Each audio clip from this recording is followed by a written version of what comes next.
Welcome to season 4, Fostering Change, the #1 podcast in adoption and foster care. Each week we speak to the most amazing good humans about topics that touch each and every one of us. If you have a guest suggestion or interested in sponsoring our podcast, please visit us at fosteringchange@comfortcases.org. Now, sit back, enjoy, learn, get motivated, and let's speak to some fascinating guests. Well, you know what? It's another episode of Fostering Change, and it is so hard to believe that we have kicked off season 4. And for me, I am absolutely loving the guests that we have had.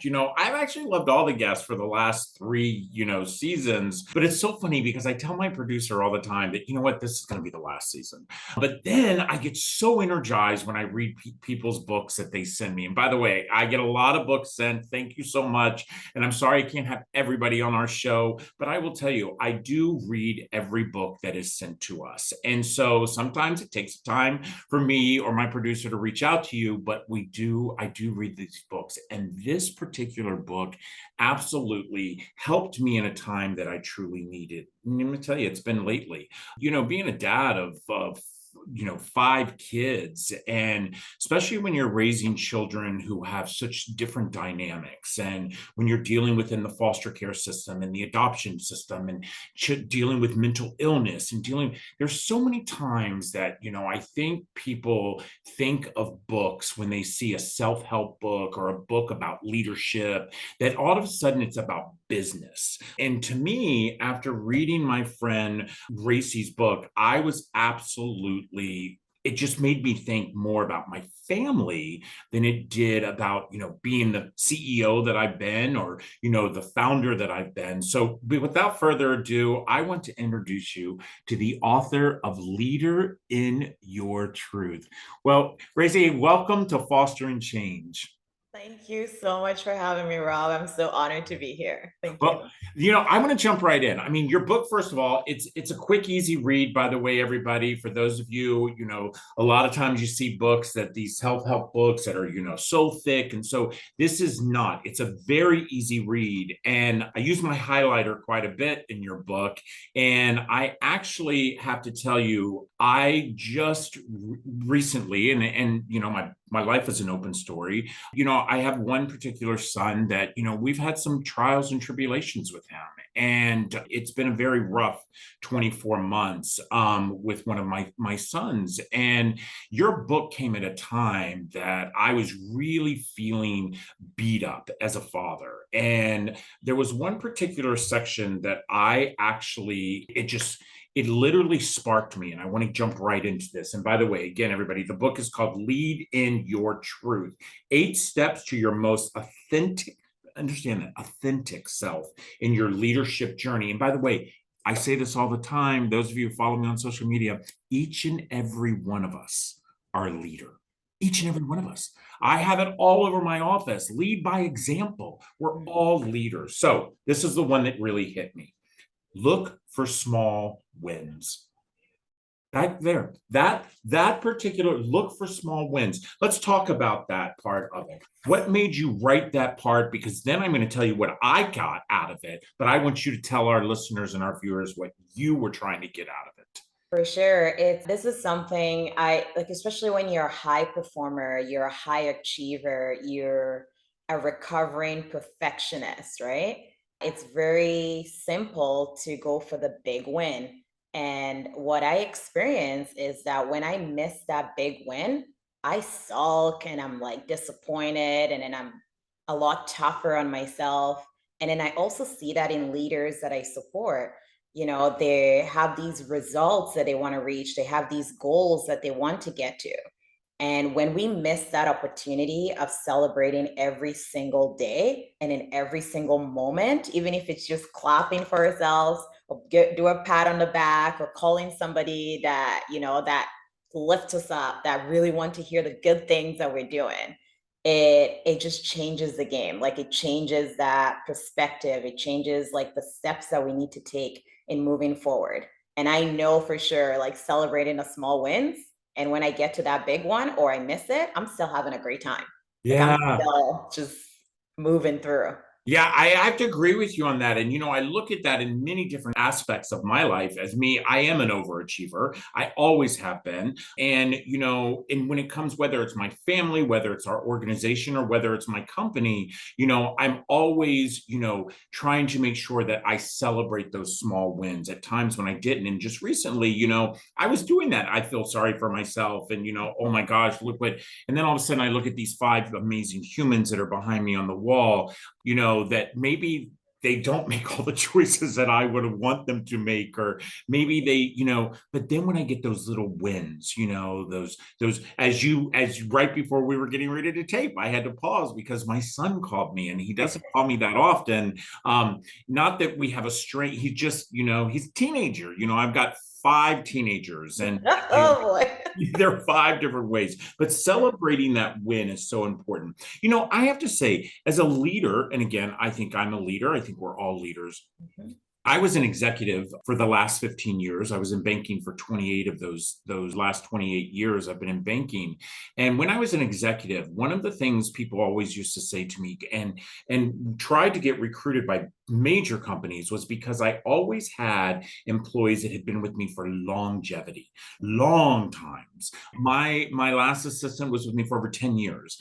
Wow. And I'm always told that it's because I always, highlight them, that I don't talk down to them. Talk to me about that. What that is to me, I think, is the goal for growth within our community. It is. It is. And Rob, like what comes to mind when you say that is that for every leader, it starts with us, right?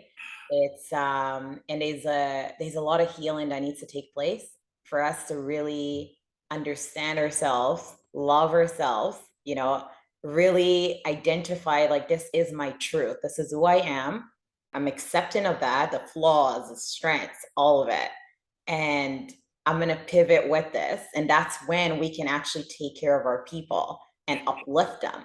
If I don't know how to uplift myself, I don't know how to celebrate my small wins and really have fun in the process, it's very challenging for me to do that for other people on my team. Yeah. And like some of my clients that I work with, like I actually have one client that was really challenged with like their direct report. So they're director of operations and they're reporting to another leader, and they just had a very conflicted relationship. And we shift back and did the work with their for self, right? And the moment they understood, okay, this is what my needs are, this is what I need to do to take care of myself and grow in the process. And then we can adapt to everything else around us because now we're not just reacting, we're responding and we're thinking before we do. Yes. You know what? I say this all the time. You cannot fill someone else's cup until you fill Mm, your own. mhm, You mhm. cannot, I mean, even the thought of actually trying to fill someone else's cup before you fill your own, it's actually set you up for failure. It does. It does. It actually sets you up for failure. There was another part of this book. And by the way, everybody, the book again, it's called Lead in Your Truth. And I think that sometimes it's so hard for us to be truthful to ourselves. I'm not saying being, going out there and I'm talking about being truthful to yourself. There's so many times I think as humans, and especially those of us who are overachievers, that word no is almost like a rejection, that Yeah. I say no to you, then you're going to think I'm rejecting. What would you say as a coach? I mean, you're a motivational speaker, you're an author, you're a coach. What would you say as a coach that, you know what, Rob, help me. I want you to help me out, because that is my big thing, is that, I can't say no. Mm. Yeah, the first step is like with embracing our truth is writing it down, right? So like this, I work through with like each of my clients. You write down everything you love about yourself, all the things you do not like about yourself. And that's like the toughest list to write because we run away from it. We suppress it. Like either it's like healing that needs to take place, we need to go to therapy or join like a group to support us, and then also the things that we want people to say about us, write that down. The things that people are saying about us, like negative or positive. right? Mm. And then, yeah, and then it brings us closer to our truth, right? And that helps us center ourselves before pivoting. Wow, I love that. I always say all the time that, constructive criticism is the best criticism anyone can ever give you. Hmm. Hmm.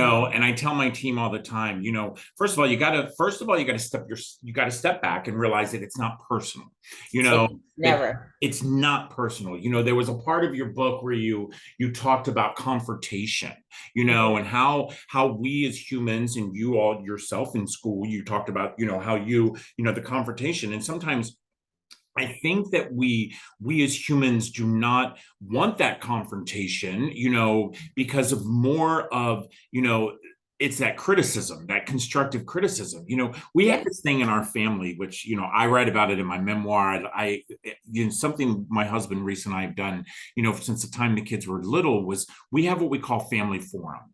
And it is now that the kids are older, we used to do it once a week but now the kids are older, so we don't do it as often. But we Yeah. get together as a family and we sit down and we have the opportunity to tell each and every one of us what we are thinking. What? I didn't like the way you handled that, Dad. The way that, you came down on me really hard because, I did this, but you didn't do that when, Tristan had that. You know what I'm saying? So, and there's no consequences for having that open forum, that open. What we try to teach our children, and my husband and I believe, is that once you get it out into the open and you say it, you move on. Yeah. Wow, that's a gift at a young age. That is a gift. I Yeah, know I didn't have that. yeah. And especially in my culture, you do as you're told. And I was the child that always asked questions because I'm very curious. I want to know everything, Well, right? I can tell that by your book. I can tell that by your book. Listen, everybody, again, my friend Rasie, she is Lead in Your Truth. She is an author. She is a speaker. You can actually locate her at rb.jumpstart.coaching.com. We're going to have that link within this podcast. But listen up, we got to take a quick break. We'll be right back. This episode of Fostering Change is sponsored by Comfort Cases, a national nonprofit that inspires our communities to bring hope and dignity to our youth that are in foster care.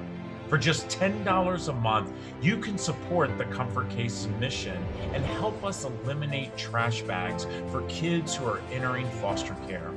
For every $10 that you give, Comfort Cases will give a Comfort XL to a child entering the system. Be part of the change. Visit comfortcases.org. Well, you know what? I say it all the time. There's nothing better than a great conversation, and especially a great conversation that truly makes you start thinking. It truly makes you start thinking. So many times I have people reach out to me, whether it's through social media or you send me an email, or maybe you even stop me in the grocery store and you say, Rob, why are you so positive all the time? Let me tell you something. I'm not. But what I've done is I've read such amazing books to make me realize that what I put out in the universe is what I get back. And this is exactly Lead in Your Truth. And that is exactly what I'm trying to do. You know what? I want to jump to another part of your book. One of the things that I thought, we are all humans, inventing is a necessity, that venting. Okay. Sometimes I think in an office or even at home or in your neighborhood, or, maybe you belong to a club or something, that we all sometimes think venting is more than gossip. What would you say about that, my friend? Well, how would you classify that part? It starts with the intention, right? So if I am all built up, like there's all these emotions circling and I need to exhaust it out, there's different ways to go about it. And again, when you vent, it's you make that intention that I want to release this energy. I want to release this emotion. Because sometimes we need to release before we take that next step, because what's happening is you're creating space for what is to come, or what is to you're to do better at. And there's different ways we can go about it. It could be journaling.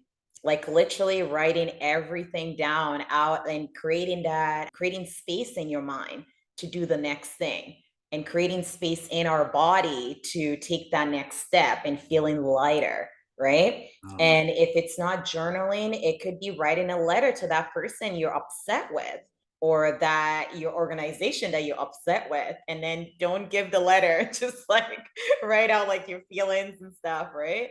it's And again, like I said, putting it out in the universe, yeah, just getting yeah. it out of your mindset where you're not tossing and turning at night, Yeah, continuing to think about that. exactly. It's like that, the intention. And the other part is like having different people in your life that can support you with that. And something that I've understand throughout like my leadership journey and my coaching journey right now is that knowing like who to call. There are different people who can hold space for us for different things in our lives. And I firmly believe, and me and my younger brother talk about this quite often, not to put all that pressure on one person in our lives, not calling up that same person to vent about everything, because that could affect our relationships as well. But Yeah. identifying who that person is. Rasie, I agree with you on that. I have I have a friend named Bill, and I love Bill to absolutely to death. And Bill taught me, I consider him my mentor.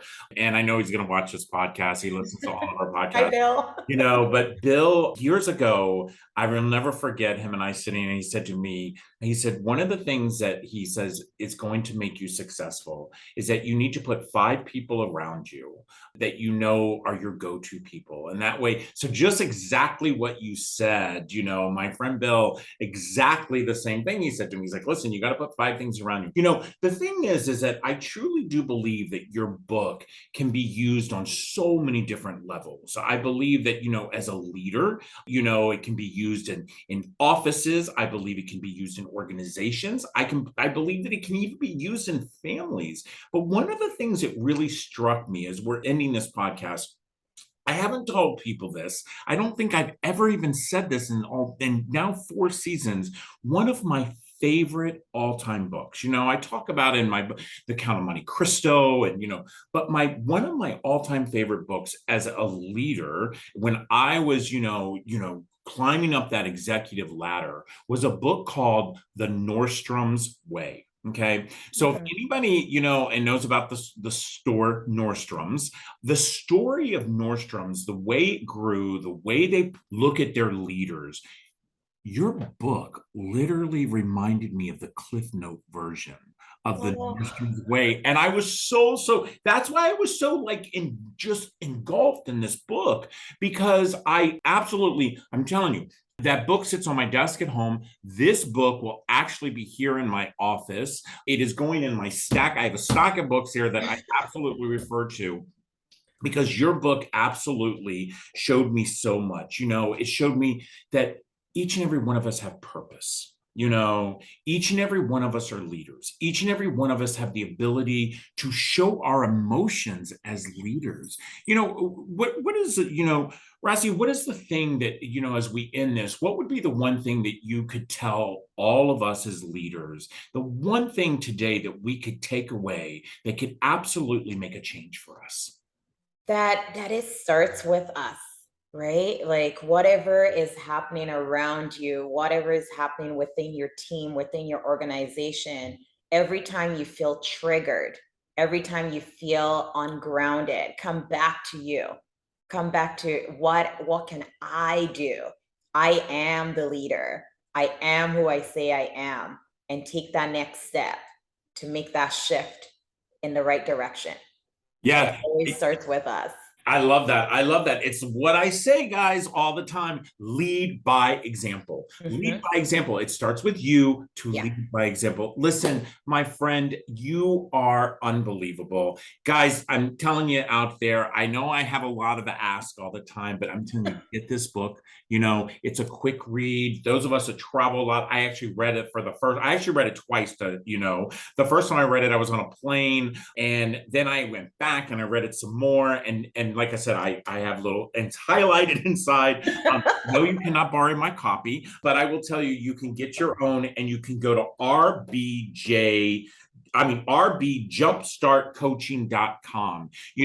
You coach, you're a motivational speaker, you're an author. Listen, you're also my friend. So I am so lucky to call you that. And I hope that, you keep doing exactly what you're doing, which is filling your cup, because you Absolutely. fill your cup, you fill others. Everybody, this is another amazing episode of Fostering Change. We can never ever thank you enough for all that you do for us. The fact that you listen to us on whether it's Apple or Google or Spotify, or thank you so much for all those subscribers for our YouTube channel, and keep sharing. And if you think you have a book that maybe Rob should read, pass it on. You never know. And once again, keep leading by example. Take care, everybody.